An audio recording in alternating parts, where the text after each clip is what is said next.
नमस्कार दोस्तों। अमेरिका और इजराइल के साझा हमले में ईरान को नुकसान तो बहुत हुआ। सुप्रीम लीडर खामेनेई समेत 40 से 50 कमांडर्स और लीडर्स मारे तो गए, लेकिन बीते 24-36 घंटे में जिस तरह से ईरान ने इजराइल पर लगातार हमले किए हैं, मिसाइलें दागी हैं, जिस तरह से मिडिल ईस्ट के देशों पर मिसाइलें बरसाई है, और खास करके बीते 12 घंटों में जो तस्वीरें आई हैं वो बेचैनी और चिंता के लिए है पूरी दुनिया के लिए।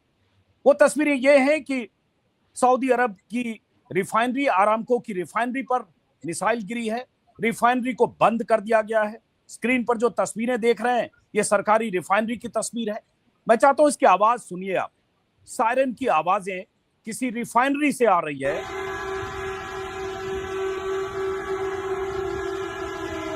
और इसी तरह की तस्वीरें अलग अलग जगहों से, इजराइल के अलग अलग शहरों से आ रही है। खबरें ये आ रही है कि ईरान ने अब हाइपरसोनिक मिसाइलें भी लॉन्च कर दी हैं, जिसकी रफ्तार आवाज से 7-8 गुना ज्यादा होती है और जिसे इंटरसेप्ट करना, रोकना मुश्किल होता है। और ईरान का आयरन डोम, डेविड स्लिंग और तमाम एयर डिफेंस सिस्टम फेल हो रहे हैं ईरानी मिसाइलों के सामने।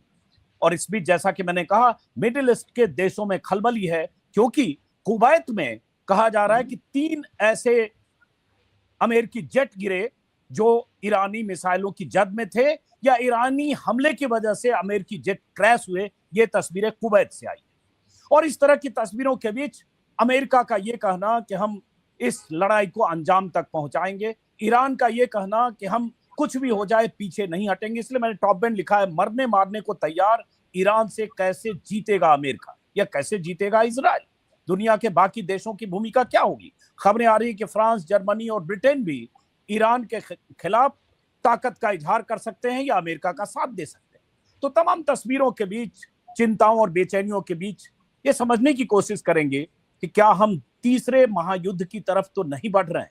और ईरान अगर इतना कुछ होने के बाद भी झुकने को तैयार नहीं है, और ईरान की अगर मिसाइल पावर 8-9 देशों में तबाही मचा रही है, तो इसके मायने क्या है? हमारे साथ 2 खास मेहमान हैं। शीतल पी सिंह, सत्य हिंदी के फाउंडर एडिटर, सीनियर जर्नलिस्ट, दुनिया भर में घूमते हैं, इसलिए तमाम तरह की जानकारियों से लैस रहते हैं। और मैं कई बार कहता हूं कि हम लोगों से ज्यादा अपडेट रहते हैं। कुर्बान अली साहब, वो सीनियर जर्नलिस्ट हैं, बीबीसी में लंबे अरसे तक रहे, देश के कई प्रतिष्ठित अखबारों की नुमाइंदगी उन्होंने की। हमारे साथ कुर्बान अली साहब।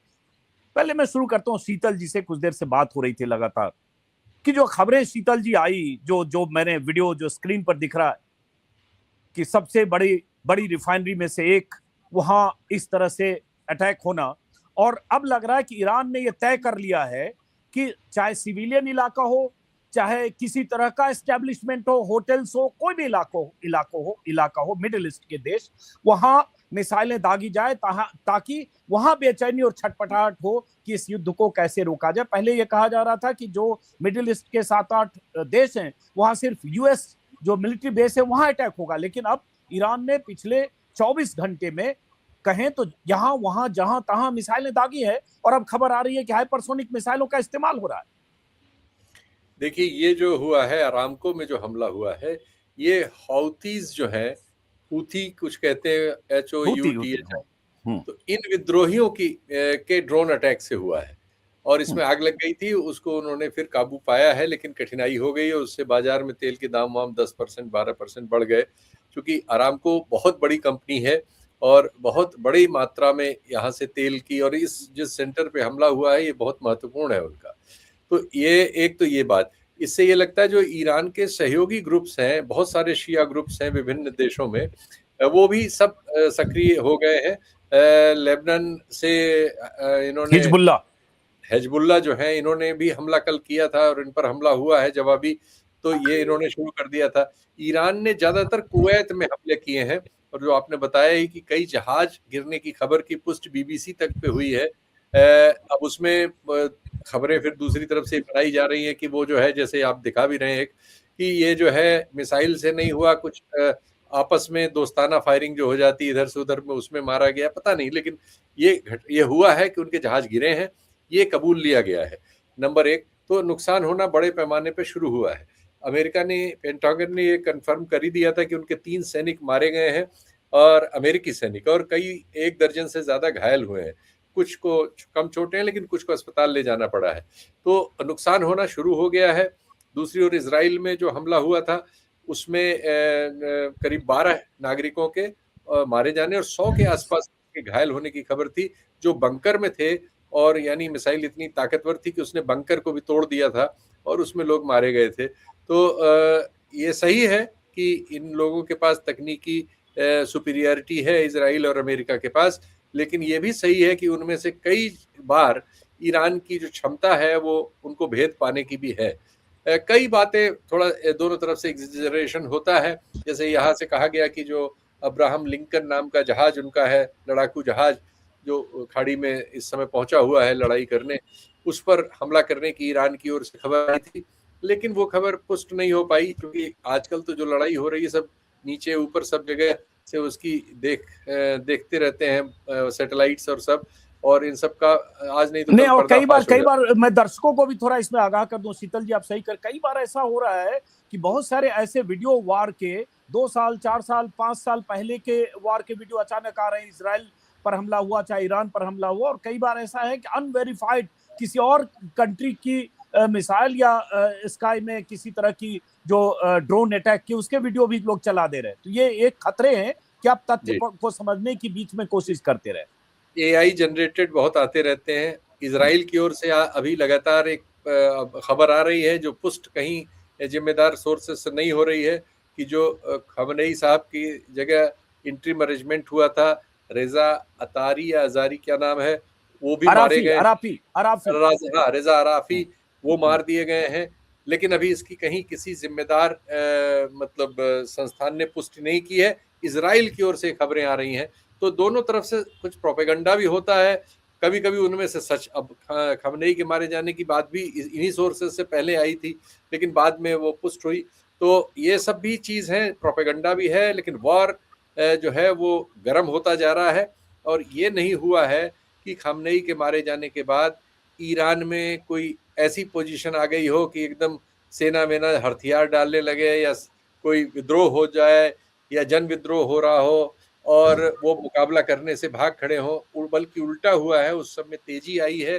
जो भी उनकी सामर्थ्य है उसके साथ वो लड़ते हुए नजर आ रहे हैं, और उसकी वजह से दुनिया में बहुत सारे देशों में जहाँ शिया हैं और जहाँ नहीं भी हैं, वहाँ इन देशों के खिलाफ लोग जो है प्रदर्शन करते हुए आ रहे हैं। और जो मेरी सूचना है कि औसतन ईरान के पक्ष में एक मतलब मुस्लिम समाज में पूरे दुनिया में एक वातावरण इससे क्रिएट हुआ है। कुर्बान अली साहब, ईरान में जो हुआ और जिस तरह से ईरान में तमाम लोग कह रहे हैं कि ये सीधे सीधे किलिंग है, टारगेटेड किलिंग, कि आपने खामेनेई समेत 40-50 लोगों को टारगेट करके मार दिया, हत्या कर दी, और उसके बाद मनमानी पर उतरा हुआ अमेरिका, और उसके बाद ईरान का रिटेलिएशन। बहुत सारे लोगों को लग रहा होगा कि खामेनेई और उनके 40-50 लोग अगर मारे गए तो ईरान कमजोर होगा, सरेंडर करेगा, हथियार डाल देगा, घुटने टेक देगा, टॉक्स की टेबल पर आ जाएगा। लेकिन ईरान का जो रिटेलिएशन है, जवाबी कार्रवाई है, वो कहीं से इसका संकेत नहीं दे रहा है। तो इसको कैसे देखते हैं, संभावित खतरे को, और मिडिल ईस्ट और दुनिया के संदर्भ? अजीत अंजुम साहब, फारसी की एक मसल है, तंग आमद बजंग आमद। जब आदमी तंग हो जाता है तो वो जंग पे आमादा हो जाता है, और ईरान के साथ यही हुआ है। और ये ईरान के साथ कोई हफ्ते 10 दिन में हुआ हो, महीने 2 महीने में, साल 2 साल में, ऐसा नहीं है। लगभग 50 साल होने जा रहे हैं जब ईरान में रेवोल्यूशन हुआ था। अयतुल्ला खुमैनी आए थे, और जो शाह रज़ा पहलवी की हुकूमत थी, जो कि वर्चुअली अमेरिका की हुकूमत थी, उसको हटाने के बाद जब अयतुल्ला खुमैनी ने अपनी सरकार कायम की, यानी ईरानियों की सरकार कायम की, तब से वो इनके निशाने पर हैं। 10 साल ईरान और इराक़ का युद्ध हुआ, उसमें भी आप जानते हैं कि इराक़ के साथ उस वक्त अमेरिका और तमाम दूसरे देश खड़े हुए थे, और अरब देश भी खड़े हुए थे। लेकिन ईरान ना तो डरा ना सहमा, और उसने बहुत बहादुरी के साथ उस जंग को भी लड़ा। उसके बाद से इनके ऊपर सैंक्शन लगाए गए, और जो ये कि एटॉमिक पावर बन रहा है, उन सैंक्शंस के बारे में भी पूरी दुनिया जानती है कि जिस बेहतरीन ढंग से नेगोशिएशन किए हैं ईरानियों ने, पूरी दुनिया उसका लोहा मानती है। और ये कहा गया कि ईरानियों से बेहतर नेगोशिएटर शायद दुनिया में कोई दूसरा नहीं है, और बराक ओबामा को मानना पड़ा फाइनली, और उनके साथ में उन्होंने डील की। लेकिन फिर उसके बाद अमेरिका की राजनीति में परिवर्तन हुआ, और अमेरिका की राजनीति एक नहीं, आप अगर देखें तो जब सद्दाम हुसैन को हटाया गया था उस वक्त एक केस बनाया गया WMD, weapons of mass destruction, और इन्हीं के साइंटिस्ट ने ये जब कह दिया कि इराक के पास ऐसे कोई WMD नहीं है, तो बुश जूनियर जो उस वक्त राष्ट्रपति थे उन्होंने कहा कि हमें सद्दाम का चेहरा पसंद नहीं है, दुनिया सद्दाम के बिना ज़्यादा बेहतर और सुरक्षित होगी। और उसके बाद वहाँ आपने देखा ही कि इराक में युद्ध हुआ, इराक पर कब्जा हुआ, अमेरिकी और ब्रितानी फौजों ने किया। ये लोग और अब पूरे तरीके से नंगई पर उतर आए हैं, ये किसी अंतर्राष्ट्रीय कानून को नहीं मान रहे हैं, संयुक्त राष्ट्र का कोई मतलब नहीं रह गया है, इंटरनेशनल कोर्ट ऑफ जस्टिस का कोई मतलब नहीं रह गया है।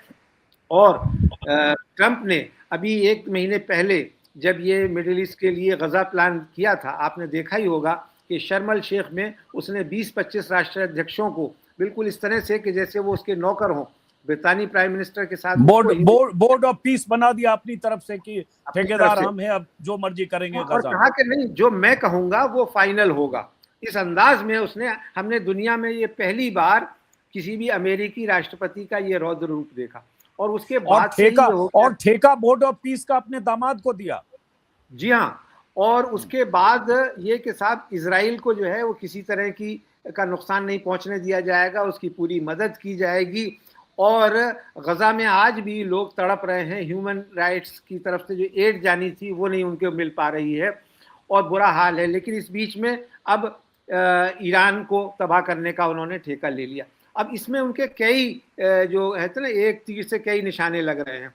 एक तो विद इन अरब वर्ल्ड जो मुस्लिम वर्सेस मुस्लिम हो सकता है, शिया सुन्नी तो अभी छोड़ ही दीजिए, उसमें ये हो गया कि अब ईरान जो है वो कतर पर भी हमले कर रहा है, UAE पर भी कर रहा है, सऊदी अरब पर भी कर रहा है, कुवैत पर भी कर रहा है।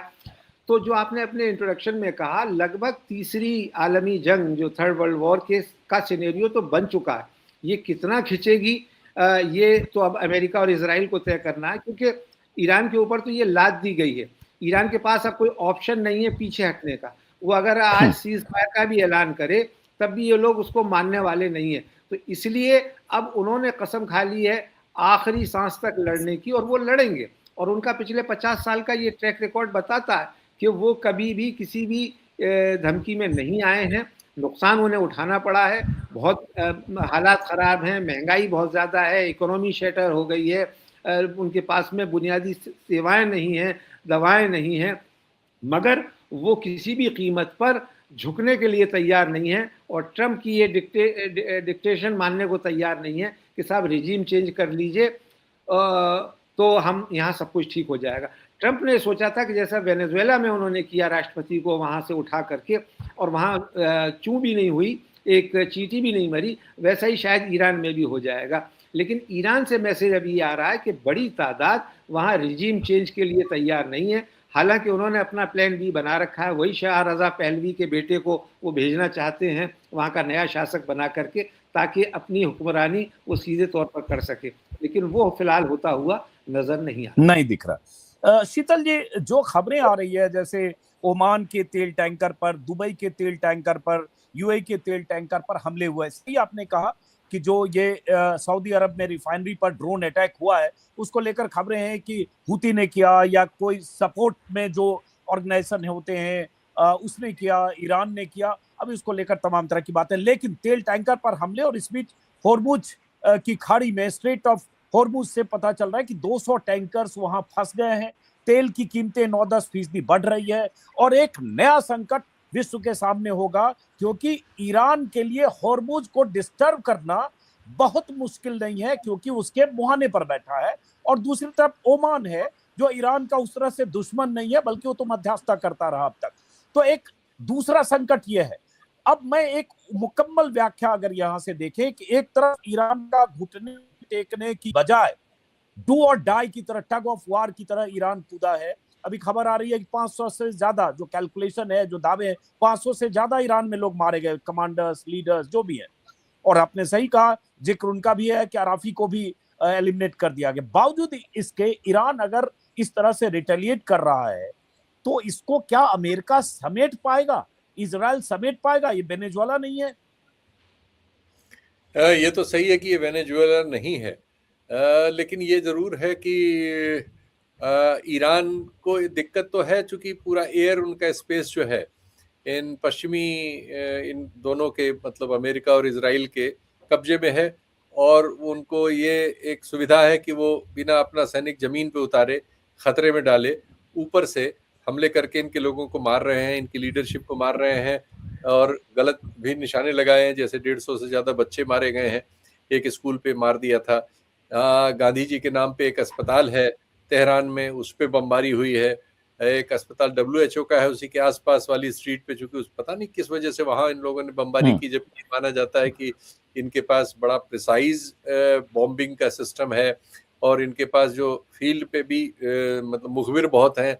जब जैसे इनको पता था कि किस बिल्डिंग में वो लोग मीटिंग कर रहे हैं तो मार दिया, खमनई को जैसे मारा।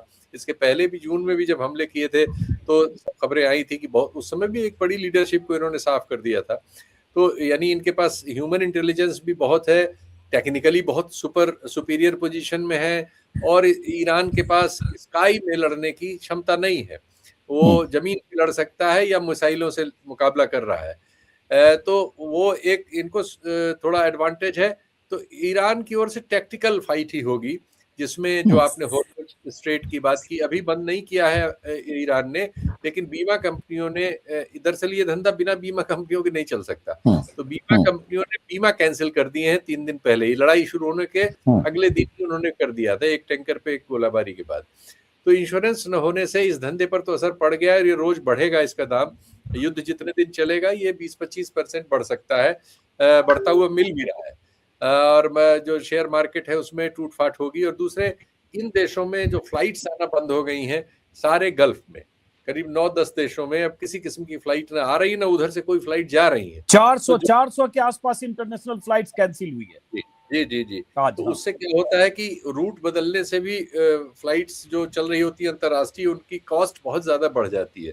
ये चीजें ऐसी हैं जिस पे दुनिया भर को बोझ होता है, और तेल की कीमतें अगर बढ़ेंगी, और हमारे साथ ये है कि हमारे 90 लाख लोग जो हैं इन देशों में रहते हैं, खाड़ी के देशों में, जो अपने मनी ऑर्डर भेज के घर की इकोनॉमी चलाते हैं, और हमारी जो रेमिटेंस 140 बिलियन का है जो प्रतिवर्ष बढ़ता है, उसमें हमारी अर्थव्यवस्था में इसका बड़ा रोल है। और इस रोल में जाहिर है कि इस तरह की हालत आने में चीज़ों में फ़र्क पड़ता है।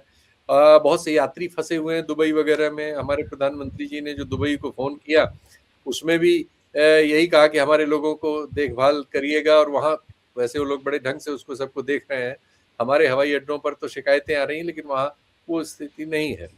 तो कुल मिला जुला के इससे अर्थव्यवस्था पर दुनिया भर की भारी असर पड़ेगा। ईरान की टैक्टिक्स यही है कि इसके दबाव में दुनिया कहने लगे कि ये लड़ाई वड़ाई बंद करिए, बात करिए, जो सब कहना, ज्यादातर देश यही कह रहे हैं, यूरोप के देश भी कह रहे हैं, भारत भी जो साफ साफ नहीं है, बल्कि उसने नेतन्याहू से बात की है और दुबई के शेख से बात की है, प्रधानमंत्री ने हमारे, वो भी जनरल बयान में यही बात कह रहा है। तो ये एक प्रेशर बनने की बात है। उधर अमेरिका में जो उनके जनरल्स हैं, पेंटागन जो है वो ट्रंप से असहमत है, ये वॉशिंगटन पोस्ट ने रिपोर्ट किया है। मतलब कई जनरल्स ने ट्रंप के इस अभियान से असहमति जताई है। तो ये हो सकता है कि ये चीज भी उसके भी कारण हो, और ये सब चीजें 2-4 दिन अगर और चला युद्ध, तो इस युद्ध में कोई दूसरी दिशा को ले सकें। अब देखते हैं कि ईरान की टैक्टिक्स यही होगी कि ये लंबा चले, और इसमें जो है जो आर्थिक आधार है उस पर चोट हो। जैसे अमेजन पर हमला हुआ है, अमेजन के सेक्टर पर दुबई में, तो उससे हालांकि बहुत बड़ा नहीं था, छोटा ही था, लेकिन ये हुआ कि उससे अब ये लोग दूसरा विचार करने लगेंगे कि इन क्षेत्रों से अपने धंधे पानी को समेटा जाए, यहाँ असुरक्षा है। तो ये जाना यहाँ की सबकी इकोनॉमी के लिए बवाल होगा। और ये लोग चूंकि इनके जो शासक हैं, जितने यूएई के हैं और सऊदी अरब वगैरह के हैं, ये सब लोग अमेरिका की ही गोद में है एक्चुअली, बहुत लंबे समय। इन सब के यहाँ अमेरिका के सैनिक अड्डे भी हैं। ईरान के चारों तरफ नक्शा देखिए तो बिल्कुल सैनिक अड्डों से भरा हुआ है, जो सब खाड़ी के देशों में है और सब अमेरिका के साथ है। तो यही सुविधा है एक्चुअली यहाँ इजराइल को मनमानी करने में जो सुविधा होती है, इसीलिए वो हर युद्ध में अमेरिका को घसीटता है कि अमेरिका की सैनिक प्रेजेंस इस इलाके में भयानक है और ईरान जो है चारों तरफ से घिरा हुआ है। एक सवाल बीच में पूछ रहा हूँ शीतल जी, जैसे अभी खबर आ रही है कुछ देर पहले की होगी, मैं किसी चैनल पर ब्रेकिंग देख रहा हूँ कि पुतिन ने यूएई के राष्ट्रपति से बात की। चाइना और रसिया पहले भी इस अमेरिकी हमले की एक तरह से का विरोध या मुखालफत कर चुका है। अब मिडिल ईस्ट में जिस तरह से ये पसर रहा है मामला, उसके बाद पुतिन का इस तरह से यूएई के हेड ऑफ स्टेट से बात करना, चाइना और रसिया किसी ढंग से इंगेज अगर हो गया तब तो ये लड़ाई किसी दूसरी दिशा में जाएगी, लेकिन उसके प्रेशर से भी सही, क्या अमेरिका इस युद्ध को समेटने के लिए मजबूर हो सकता है क्या? नहीं, चाइना और रशिया यही कोशिश करेंगे ईरान की मदद के लिए। कुछ तो हार्डवेयर में मदद वो करते हैं, युद्ध के दौरान किस तरह से कर रहे होंगे हम लोगों को नहीं पता चलेगा कभी। हाँ, टेक्नोलॉजी, सर्विलांस। हाँ, चाइना की मदद वो जो अमेरिकी हवाई अड्डे पे पहले दिन जो हमला हुआ था उनके 5वें नेवल बेस पर, तो ऐसी मिसाइलों को सैटेलाइट सपोर्ट देना पड़ता है इंफॉर्मेशन का, कि वो सुरक्षा के जो उपकरण होते हैं उनको मतलब उनको वैसिलेट करके और मोर्चे तक पहुंच जाए। तो उसमें नेविगेशन का जो काम होता है, जैसा उसकी व्यवस्था सिर्फ अमेरिका के पास है और चीन ने अभी विकसित की है, एक हद तक, पूरी नहीं की है, शायद अगले साल उसकी पूरी हो जाएगी। उसमें 30,000 जिसका कहा गया, जिसका इस्तेमाल चीन ने भारत के खिलाफ भी किया था, पाकिस्तान के साथ, जो भारत के खिलाफ पाकिस्तान के लिए किया था कहा जाता है, और वैसा ही इस्तेमाल कहा जाता है कि जो 5वें उनके उस पर नेवल फ्लीट पे जो हमला हुआ है, वो बहरीन में वाला वो हमला उसी तरह के नेविगेशन सपोर्ट से संभव था और वो हुआ है।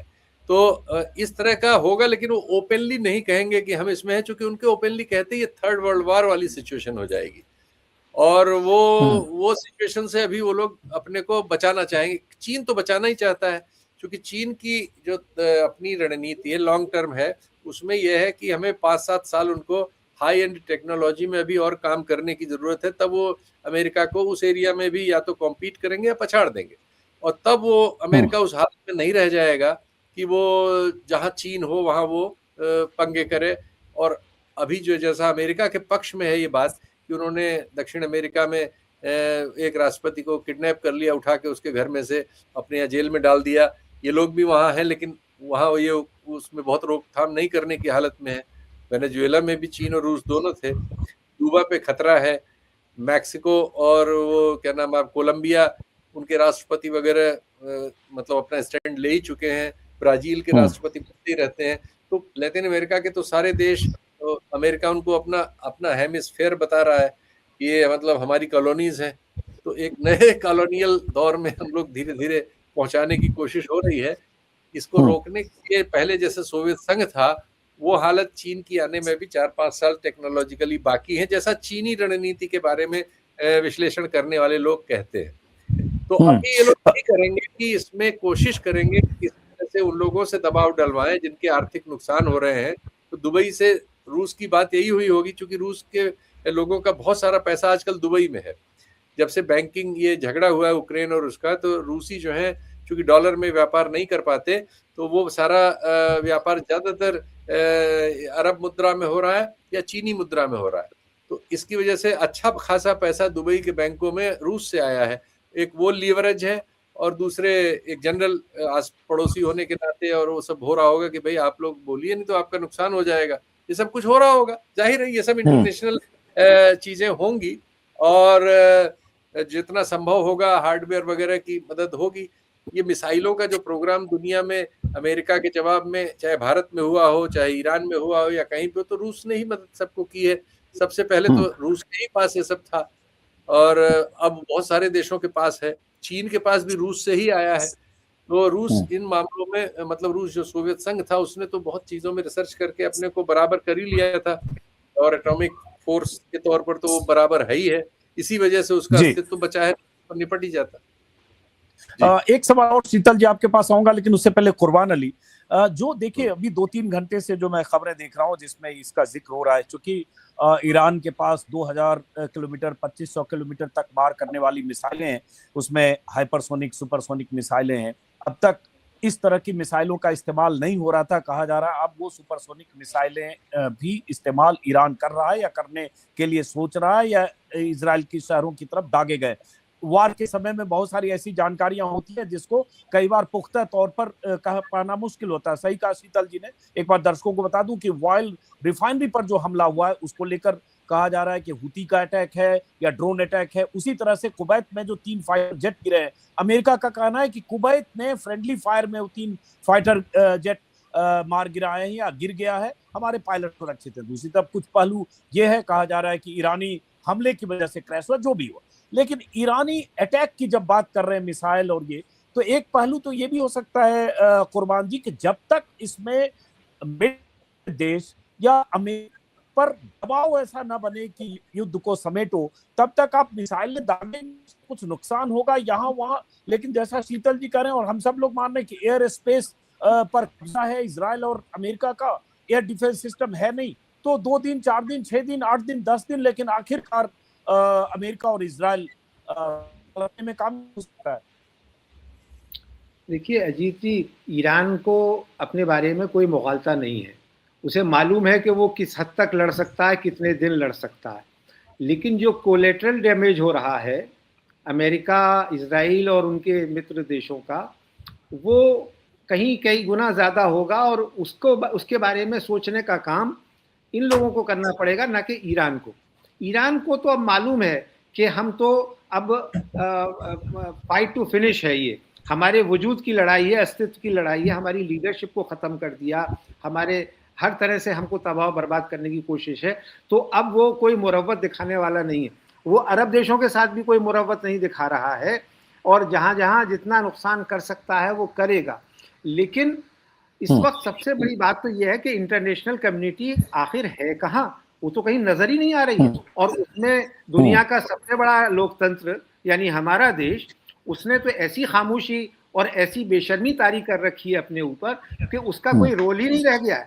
और बल्कि ये एक तरह से देखने को मिल रहा है कि अभी 3 दिन पहले हमारे प्रधानमंत्री वहाँ नेतन्याहू से बगलगीर होकर के आए हैं और इजराइल की पीठ थपथपा के आए हैं।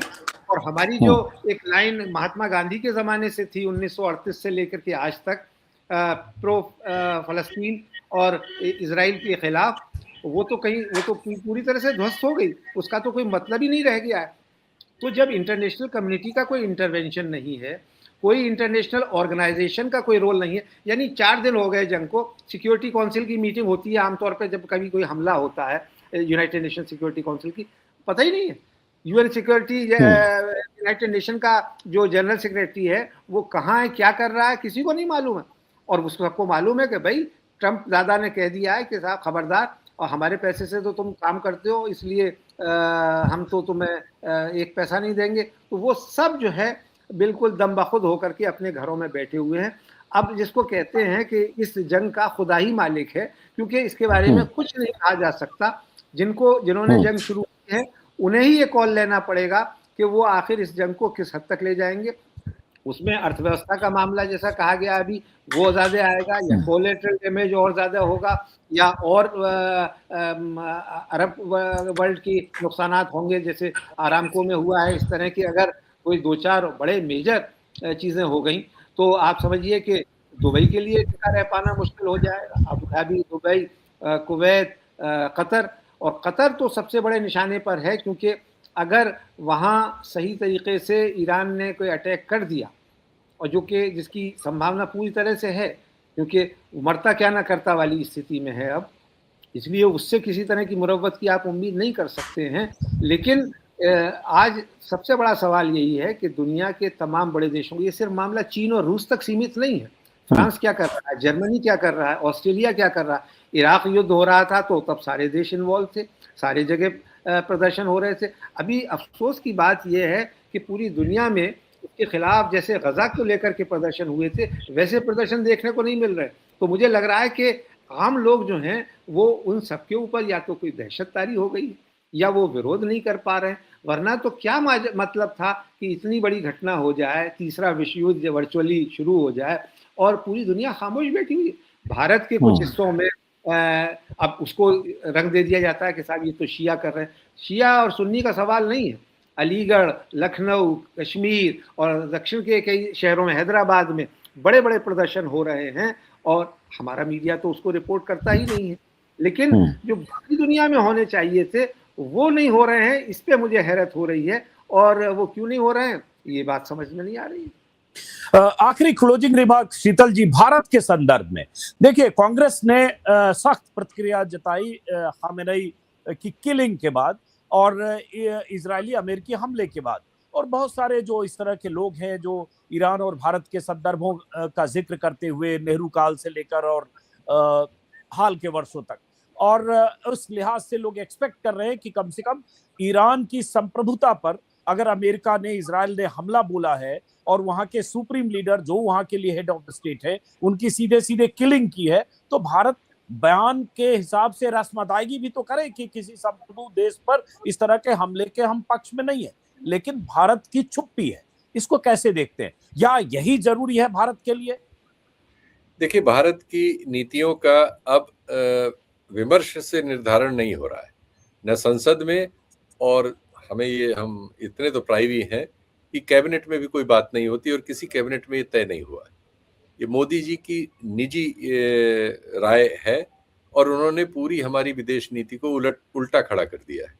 अभी पिछले साल ही या पिछले साल के पिछले राष्ट्रपति जब वहाँ के दिवंगत हुए थे ईरान के, तो हमने एक दिन का राष्ट्रीय शोक किया था। आज उनके सर्वोच्च नेता की हत्या हुई है और भारत की ओर से एक लाइन की टिप्पणी तक नहीं है।